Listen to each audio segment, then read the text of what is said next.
Hello दोस्तों, मैं हूं परविंदर और आज की इस वीडियो में मैं आपको बताने वाला हूं how to target parents using Facebook and Instagram ads. आप फेसबुक और इंस्टाग्राम या फिर सोशल मीडिया के ऊपर पेरेंट्स को आप कैसे टारगेट कर सकते हैं, चाहे वो न्यू पेरेंट्स हैं या फिर फादर हैं, मदर हैं। आप उनको आप इजीली टारगेट कर सकते हो अगर आप किड्स प्रोडक्ट के लिए या फिर बेबी प्रोडक्ट के लिए एड्स रन करते हैं, प्राइमरी या फिर हाई स्कूल के लिए एड्स रन करते हैं, किड्स के कोई भी आइटम हैं जैसे कि टॉयज़ हैं, क्लोथिंग है या फिर पेरेंटिंग के रिलेटेड प्रोडक्ट्स को अगर आप टारगेट करते हैं या फिर सेल करते हैं, तो यहाँ पर आपको ज़रूरत पड़ेगी कि आप पेरेंट्स को टारगेट करें। तो इस वीडियो के अंदर मैं step by step A to Z सारी चीज़ें आपको बताने वाला हूँ कि आप पेरेंट्स को कैसे सोशल मीडिया के ऊपर या फिर फेसबुक या फिर इंस्टाग्राम एड्स का यूज़ करके आप कैसे उनको टारगेट कर सकते हैं। तो चलिए बिना देरी के हम वीडियो को शुरू करते हैं। ये कंप्लीट वीडियो हमारी प्रैक्टिकल होने वाली सारी चीज़ें मैं आपको करके दिखाने वाला हूँ, तो वीडियो को एंड तक ज़रूर देखिएगा। वीडियो स्टार्ट करने से पहले अगर आपने अभी तक चैनल को सब्सक्राइब नहीं किया है तो चैनल को सब्सक्राइब कर लीजिए, और अगर आपको हमारी वीडियोस अच्छी लगती हैं तो लाइक करके ज़रूर जाइए।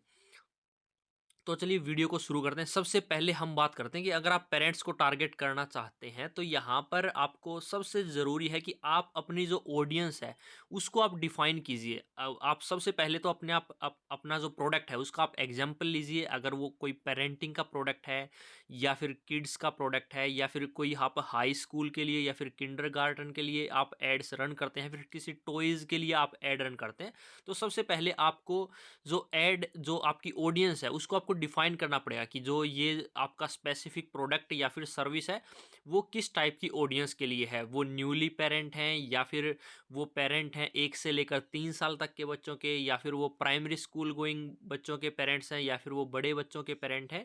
और किस टाइप के जो ऑडियंस है वो आपकी कैसी है उसको आपको समझना पड़ेगा कि उनकी ऑनलाइन एक्टिविटीज़ क्या हैं।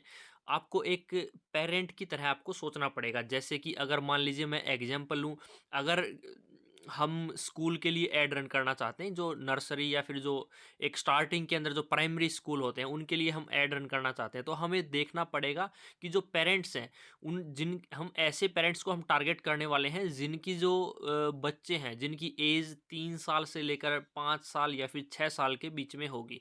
तो इस तरीके से आपको सोचना पड़ेगा वो क्या करेंगे, वो स्कूल्स को फाइंड आउट करने के लिए क्या करेंगे, वो स्कूल के रिलेटेड कंटेंट के अंदर कंज्यूम होते होंगे या फिर कोई किड्स के ब्रेन एक्टिविटी टाइप की चीज़ों में इंटरेक्ट करते होंगे। तो आपको उस तरह से आपको सोचना पड़ेगा कि एक हमारा जो ऑडियंस पर्सोना है वो आपको बनाना पड़ेगा स्टार्टिंग के अंदर अपनी ऑडियंस को लेके। तो बायर पर्सोना कैसे बनाते हैं उसके ऊपर ऑलरेडी मैंने एक वीडियो बना रखी है, वो आप चेकआउट कर सकते हो। और यहाँ पर भी मैं एक थोड़ा-सा प्रीव्यू ज़रूर बताऊँगा कि हम बायर पर्सोना क्या होता है और आप कैसे बना सकते हो। बेसिकली बायर पर्सोना जो एक हमारी जो भी हमारी ऑडियंस होती है, उसका एक अवतार होता है, उसका एक कैरेक्टर होता है कि जिसको हम एक विजुअलाइज़ करेंगे कि हमारी जो ऑडियंस है, आइडियल ऑडियंस है, जिन पेरेंट्स को हम टारगेट करने वाले हैं, वो कैसे दिखाई देंगे, उनकी ऐज क्या है।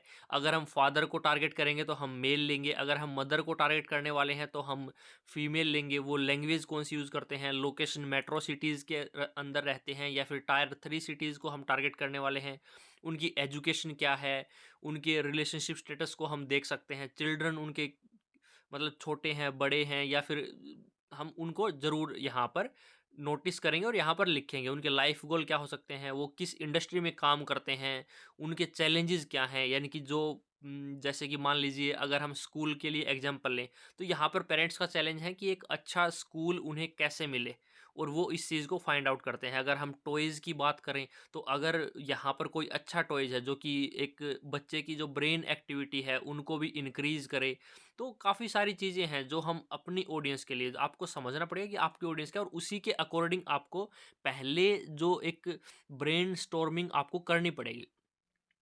उसके बाद में हमारा जो हम अगर हम मैं फेसबुक एड्स की बात करूं, तो यहाँ पर आपको ऑडियंस के अंदर आना है। जनरली आपने देखा होगा हम ऑडियंस को डेमोग्राफिक इंटरेस्ट और बिहेवियर के बेस के ऊपर हम टारगेट कर सकते हैं। तो यहाँ पर हमें क्या करना है, सबसे पहले हमें जो टारगेट करना है वो हमारी लोकेशन है। आपको लोकेशन देखना है कि आपको किन लोकेशन से अच्छे रिजल्ट आते हैं। काफ़ी चीज़ें आपको टेस्ट करके देखनी पड़ेंगी। आप मेट्रो सिटीज़ को टारगेट कर सकते हैं या फिर आप जो टायर 3 सिटीज़ हैं, टायर 2 सिटीज़ हैं या फिर टायर 1 सिटीज़ हैं, आप उनको अलग-अलग ट्राई आउट करके देख सकते हैं।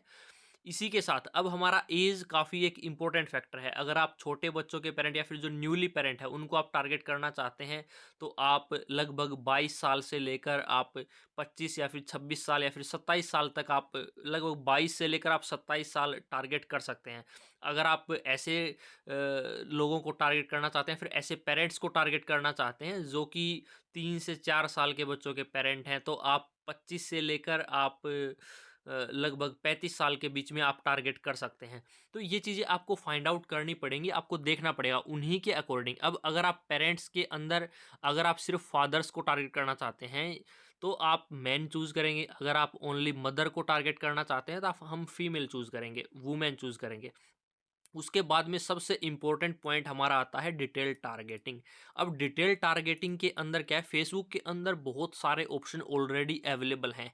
जैसे कि हम पेरेंट्स की बात करें तो इंटरेस्ट के बेस के ऊपर और डेमोग्राफिक के बेस के ऊपर, तो आपको सिंपली यहाँ पर डालना है पेरेंट्स। जैसे कि मैं यहाँ पर डालता हूँ पेरेंट्स, और जैसे ही हम यहाँ पर पेरेंट्स सर्च करते हैं तो ये यहाँ पर आ जाता है, यानी कि पेरेंट्स ऑल का मतलब है कि जो जो भी लोग, जिनका भी बिहेवियर है या फिर डेमोग्राफिक है, फेसबुक का जो डाटा है वो इस चीज़ को फिल्टर आउट करेगा कि ऑल सभी पेरेंट्स को वो टारगेट करेगा।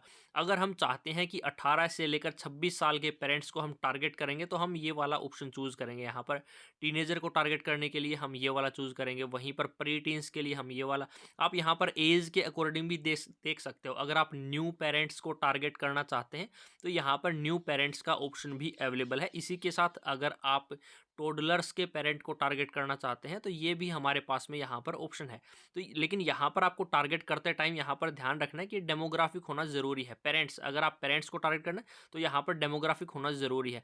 इसी के साथ अगर हम यहाँ पर पेरेंट्स के अंदर जाते हैं, तो ये क्या एम्प्लॉयर है। वहीं पर अगर पेरेंट्स यहाँ पर जाते हैं, तो ये हमारी मैगजीन है। इंटरेस्ट को भी आप अलग अलग टारगेट कर सकते हैं, जो कि मैं वीडियो में आगे बताने भी वाला हूँ। तो यहाँ पर हम सभी पेरेंट्स को टारगेट करेंगे। तो अगर मान लीजिए मैं यहाँ पर टारगेट करता हूँ जो न्यू पेरेंट्स हैं, अगर मैं उनको टारगेट करूँ, या फिर अगर हम स्कूल के लिए ऐड रन करते हैं, तो या फिर आप किड्स टॉयज़ के लिए ऐड रन करते हैं, तो आप 1 से 2 साल के, या फिर 2 से हम यहाँ पर देख सकते हैं 1 से 2 साल के लिए, या फिर 3 से 5 साल के लिए इनको आप टारगेट कर सकते हो। जैसे कि मान लीजिए हम प्री स्कूल के जो बच्चे हैं, अगर उनके पेरेंट्स को हम टारगेट करेंगे, तो यहाँ पर हमने चूज़ किया 3 से 5 साल के जिन लोगों के बच्चे हैं उनको हम टारगेट करेंगे। वहीं पर सबसे ऊपर हम आते हैं स्क्रॉल करके, और यहाँ पर हम एज फैक्टर है उसको भी हम सिलेक्ट करेंगे। जो जनरली बच्चे, अगर हम यहाँ पर एग्जांपल लें तो 22 साल से लेकर, बल्कि 22 भी हम इसको करते हैं, 24 साल से लेकर हम तकरीबन 30 साल तक के लोगों को हम टारगेट करेंगे, या फिर हम 32 साल भी ले सकते हैं। तो अब यहाँ पर मैं 33 कर देता हूँ। तो हम ऐसे लोगों को हम टारगेट करने वाले हैं ऑल इंडिया के अंदर। ये जो हमारी ऑडियंस है, ये तकरीबन 1.5 लाख से लेकर 1,74,000 हज़ार के आसपास हमारी ऑडियंस यहाँ पर ये बनती है। तो इसी के साथ अगर आप सभी पेरेंट को टारगेट करना चाहते हैं, तो वो भी आप यहाँ पर कर सकते हैं। सजेशन के ऊपर आप क्लिक करेंगे, तो यहाँ पर आपको और भी काफ़ी सारे ऑप्शन आ जाएंगे। अगर आप टॉयज़ सेल करते हैं, जैसे कि मान लीजिए कोई ऐसा टॉयज़ है जो 0 से लेकर 12 मंथ, या फिर जो जैसे कि डायपर हैं, या फिर और जो पेरेंटिंग के प्रोडक्ट होते हैं, अगर आप उनको सेल करना चाहते हैं, तो यहाँ पर आप न्यू पेरेंट्स को भी टारगेट कर सकते हैं। टीनेजर को भी आप, जैसे कि अगर स्कूल कॉलेज के लिए आप रन करते हैं, तो हम टीनेजर, जो पेरेंट्स विद टीनेजर है, उनको भी हम टारगेट कर सकते हैं। और इसी के साथ हम, अगर आप नैरो ऑडियंस का भी यूज़ कर सकते हो, इसको हम बाद में देखेंगे। इसी के साथ हम इंटरेस्ट के अकॉर्डिंग भी लोगों को टारगेट कर सकते हैं। जैसे कि अगर मान लीजिए आपका किड्स वियर का ब्रांड है, और आप ऐसे पेरेंट्स को टारगेट करना चाहते हैं जो ऑनलाइन शॉपिंग करते हैं, तो हम क्या करेंगे, बेबी क्लॉथ, यानी कि ऐसे लोगों को हम यहाँ पर टारगेट करेंगे कि बेबी क्लॉथ, जैसे कि जो बेबी क्लॉथ के अंदर इंटरेस्टेड है। जैसे आप यहाँ पर टाइप करोगे तो आपको आ जाए, जैसे कि डायपर है, अप्रैल, या फिर बेबी क्लॉथ्स इंटरेस्ट है, यानी कि जो ऐसे लोग जो बेबी क्लोथ्स इन के अंदर इंटरेस्टेड हैं, ऐसे लोग हमारे यहाँ पर लगभग 70,000 से 80,000 के बीच में लोग हैं, तो हम थोड़ा सा और इसको ऑडियंस को ज़्यादा करते हैं। एटलीस्ट आपकी जो ऑडियंस है वो 5 लाख से लेकर 10 लाख के बीच में तो होनी चाहिए। इससे ज़्यादा है तो और भी बेटर है, क्योंकि अगर आपकी ऑडियंस बहुत ही कम होगी तो हमारे जो फेसबुक है वो भी एक अच्छी तरह से जो ऐड को डिलीवर नहीं कर पाएगा, वहाँ पर हमें दिक्कत आएगी। और स्टार्टिंग के अंदर ज़रूरी है, तो यहाँ पर हम चिल्ड्रंस क्लोथिंग अपैरल है, इसको भी हम टारगेट कर देंगे, या फिर 2 या 3 ऐसे हम टारगेट को चूज़ कर लेंगे। जैसे कि ये क्लोथिंग वाला था, शॉपिंग, फैशन और clothing apparel kids children clothing के अंदर। तो अब यहाँ पर हमारी जो ऑडियंस है वो तकरीबन 20 लाख के आसपास हो चुकी है।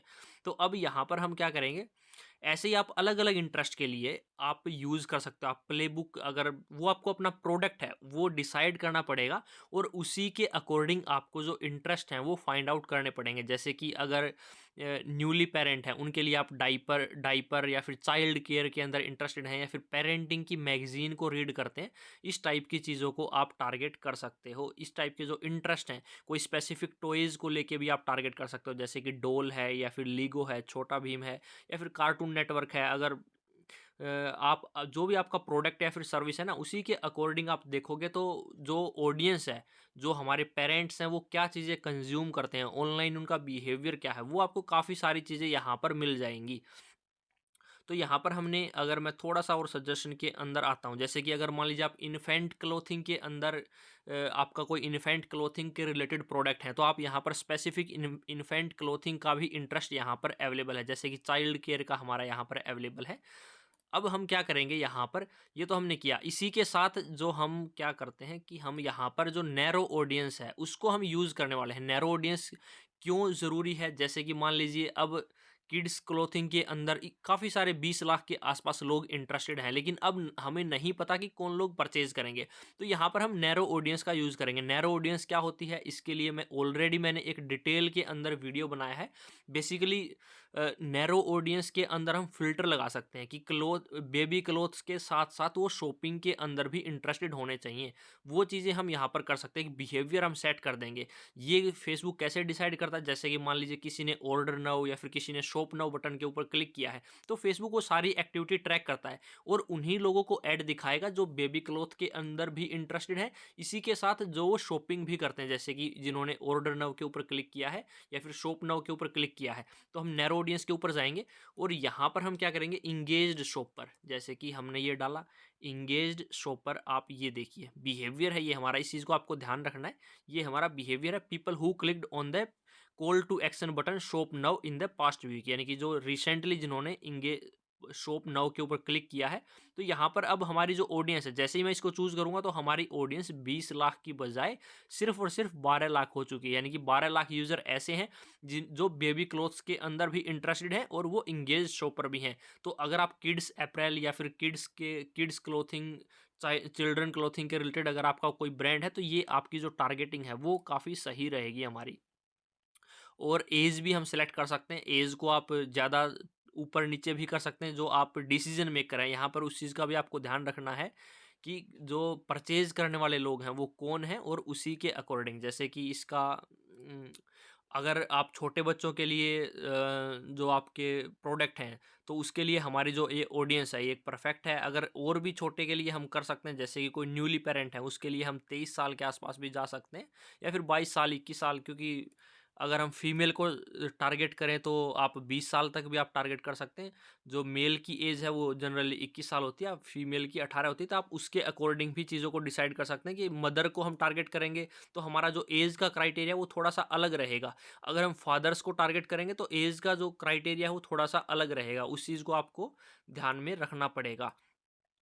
अब हम वापस आते हैं अपने, अब यहाँ पर जो अलग अलग इंटरेस्ट हैं उनके अकॉर्डिंग भी हम यहाँ पर टारगेट कर सकते हैं। इसी के साथ एक जो सबसे अच्छा टारगेटिंग का ऑप्शन हमारा अवेलेबल है, ऐसे लोग जो फर्स्ट कराई के अंदर इंटरेस्टेड हैं, जो बेबी क्लोथिंग के अंदर भी इंटरेस्टेड हैं, इसी के साथ वो फर्स्ट कराई के अंदर भी इंटरेस्टेड हैं, क्योंकि इंडिया के अंदर अगर मैं बात करूँ तो फर्स्ट कराई काफ़ी बड़ा स्टोर है। और ये देखिए अभी हमारी ऑडियंस जो थी वो 20 लाख के आसपास थी। अब जो फर्स्ट कराई के अंदर इंटरेस्टेड हैं ऐसे लोग हमारे हैं 52 लाख के आसपास। अगर मैं इसको रिमूव कर देता हूँ एंड ऑल्सो मैच को, तो जो हमारी ऑडियंस, ये जो ऑडियंस है ये हमारी 2 करोड़ 4 लाख की ऑडियंस है। वहीं पर अगर मैं फ़िल्टर करूँगा, हम नैरो ऑडियंस के ऊपर जाते हैं और यहाँ पर अगर मैं फर्स्ट क्राई डालता हूँ, तो देखिए हम फर्स्ट क्राई डालते हैं। ऐसे लोग अब जो फर्स्ट क्राई के अंदर इंटरेस्टेड हैं, वो हाईली चांसेस हैं कि वो फर्स्ट क्राई से काफ़ी चीज़ें परचेज़ करते हैं और हमारी जो ऑडियंस है, ये काफ़ी परफेक्ट होने वाली है इस केस के अंदर। तो यहाँ पर हमारी जो ऑडियंस है ना, वो 2 करोड़ से लेकर 52 लाख के आसपास हमारी आ चुकी है। यानी कि तकरीबन 1/3 से भी ज़्यादा हमारी जो ऑडियंस है वो कम हो चुकी है और ये जो हमारी ऑडियंस है काफ़ी हाईली टारगेटेड ऑडियंस हमारी यहाँ पर होने वाली है। इसी के साथ आप अमेज़न या फिर फ्लिपकार्ट या फिर ऑनलाइन शॉपिंग के अंदर जो लोग इंटरेस्टेड हैं, उनको आप टारगेट कर सकते हो। हम यहाँ पर स्पेसिफिक टॉयज़ इनके अकॉर्डिंग भी हम टारगेट कर सकते हैं। पेरेंटिंग का मैंने ऑलरेडी आपको एग्ज़ाम्पल बताया, जैसे कि मान लीजिए हम अगर हमें पेरेंटिंग के रिलेटेड कंटेंट को हमें टारगेट करना है। ये कंप्लीटली आपकी स्ट्रैटेजी के ऊपर डिपेंड करता है कि आप किस टाइप की स्ट्रैटेजी बनाते हैं टारगेटिंग के लिए। अलग-अलग आप ती आप 3 या 4 तरह की अलग-अलग ऑडियंस को आप टारगेट कर सकते हैं कि आपको कौन-सी ऑडियंस से अच्छे रिज़ल्ट आते हैं, तो वो आप यहाँ पर फाइंड आउट कर लेंगे। आप यहाँ पर देख सकते हैं, ये ऐसी ऑडियंस फिर से हमारी जो पेरेंटिंग के अंदर इंटरेस्टेड है प्लस फर्स्ट क्राई के अंदर भी इंटरेस्टेड है। ऐसे जो हमारे ऑडियंस है वो 63 लाख के आसपास है। यहाँ पर आप एक फ़िल्टर और लगा सकते हो, जैसे कि अगर मैं नैरो फर्दर करता हूँ और यहाँ पर अब डालते हैं हम एंगेज्ड शॉपर। अगर हम एंगेज्ड शॉपर यहाँ पर ऐड करते हैं, तो बिहेवियर आपको चूज़ करना है। अगर आप ऑडियंस टारगेटिंग के बारे में और ज़्यादा डिटेल के अंदर जानना चाहते हैं, तो आप प्लेलिस्ट को ज़रूर चेकआउट कीजिएगा ऑडियंस टारगेटिंग के और नैरो ऑडियंस और ऑडियंस टारगेटिंग के अराउंड मैंने काफ़ी वीडियोस बना रखे हैं, वो आप अपने अकॉर्डिंग ज़रूर चेकआउट कीजिएगा।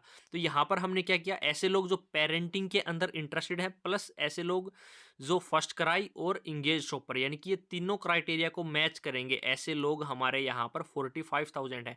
जो सिर्फ और सिर्फ पेरेंटिंग और फर्स्ट क्राई के अंदर थे, वो हमारे 60 लाख के आसपास थे। अगर हम इंगेज शॉपर को भी अगर हम टारगेट करते हैं, तो यहाँ पर 45 लाख जो पीपल हैं वो हमारे ऐसे हैं जो कि हमारे क्राइटेरिया के अंदर मैच करते हैं, जो ऑनलाइन शॉपिंग भी करते हैं, पेरेंट्स के अंदर भी इंटरेस्टेड हैं, फर्स्ट क्राई के अंदर भी इंटरेस्टेड हैं, यानी कि इन सभी क्राइटेरिया को मैच करते हैं। तो यहाँ पर जो हमारी ऑडियंस है वो काफ़ी हाईली टारगेटेड होने वाली है। इसी के साथ हमारा एक और आता है कि जब भी आप पेरेंट्स को टारगेट करते हैं, तो आपको अपना जो ऐड है और जो लैंडिंग पेज है, उसका कंटेंट को भी आपको काफ़ी क्लोजली देखना पड़ेगा। क्योंकि काफ़ी टाइम क्या होता है कि जो फेसबुक हमारी ऐड दिखाता है, वो उस कंटेंट के बेस के ऊपर भी दिखाता है कि हमारे सिमिलर कंटेंट को जो ऑडियंस कंज्यूम करती है, अगर उनके मिलता-जुलता, जैसे कि अगर आप स्कूल के लिए ऐड रन करते हैं, तो जहाँ यहाँ पर हमारे ऐड के अंदर स्कूल होगा, प्री स्कूल होगा, किंडरगार्टन होगा, यानी कि जो हमारे कीवर्ड हैं, जो ऐसे वर्ड जो हमारे ऐड को एक स्पेसिफिक बनाते हैं, और सिमिलर ऐड को जो ऑडियंस देखती है और हमारा ऐड भी उनके सिमिलर है, यानी कि हमारे कंपटीटर के सिमिलर हमारा ऐड है, ऐसे ही कीवर्ड हम यूज़ कर रहे हैं, तो हाईली चांसेस है कि उनको भी फेसबुक हमारा ऐड ज़रूर दिखाएगा। ऐसे ही करके आप लैंडिंग पेज का जो कंटेंट है उस चीज़ को भी आप देखिए, और आपको एज ए पेरेंट सोचना होगा कि जो पेरेंट्स हैं उनके क्या कंसर्न है, वो किस टाइप का कंटेंट रीड करेंगे, उनकी प्रॉब्लम क्या है। तो आपकी ऐड कॉपी के अंदर और जो लैंडिंग पेज है उसके अंदर जो कंटेंट होगा, वो जो फादर या फिर मदर या फिर जो पेरेंट्स हैं, उनकी प्रॉब्लम को टारगेट करते हुए आपको ऐड कॉपी बनानी है, उनके सॉल्यूशन के लिए आपको ऐड कॉपी बनानी है। तो ये भी एक काफ़ी एक इसको अंडर एस्टिमेट किया जाता है, लेकिन आप इस चीज़ को ज़रूर ट्राई आउट कीजिएगा। तो मुझे उम्मीद है आपको इतनी सारी चीज़ें मैंने आपको यहाँ पर बताई। अगर आपको वीडियो अच्छी लगती है तो आप ज़रूर लाइक बटन के ऊपर क्लिक कीजिएगा। ऐसी ही हेल्पफुल वीडियोज़ के लिए आप चैनल को सब्सक्राइब कीजिए। अगर आपका कोई भी सुझाव है, सजेशन है, फीडबैक है, या फिर आप कोई क्वेश्चन पूछना चाहते हैं, तो आप कमेंट सेक्शन के अंदर ज़रूर बताइए, मैं आपका रिप्लाई ज़रूर करूँगा। इस वीडियो के लिए इतना ही। मैं मिलता हूँ आपसे किसी और नेक्स्ट वीडियोज़ के अंदर। तब तक के लिए धन्यवाद।